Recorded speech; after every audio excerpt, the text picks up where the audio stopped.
Lalo na yung sa amin may progression. So kailangan din bantayan yung progression ng characters namin. Especially na nagsimula kaming yung umiinom pa hanggang sa umabot sa dulo.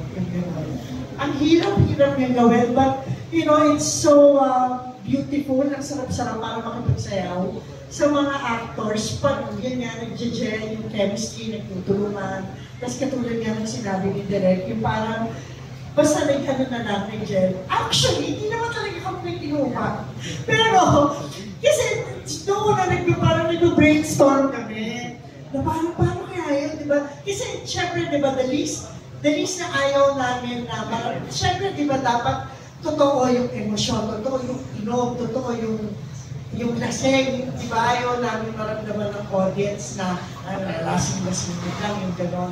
So, sabi namin, ano kaya gawin? Sabi ni Pepe, halika uminom tayo sa unang araw. Sabi namin, pwede, para maramdaman. Eh, ang haba na ng dialogues. So anyway, cut to second day, shot tayo. Hindi na pag-memorize. Hindi na pag-memorize. Nag-shadow na namin to. Tsaka yung combination ng beer at gin, yun yung una namin in-analyze eh. Ano ba tama nun? Ano bang meron kapag uminom ka? Pinagsama mo yung mixed drinks. So, ayun, dun nabuo hanggang sa agugat na siya nag-gut kung paano sila lasing. Actually, that brings me to my last question. Mahirap ba umating lasing? Mahirap.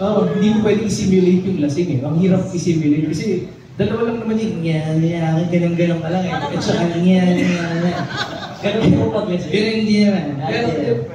Pwede kasi siya maging caricature. Yun yung fear namin at ayaw namin mangyari yun. So, yeah,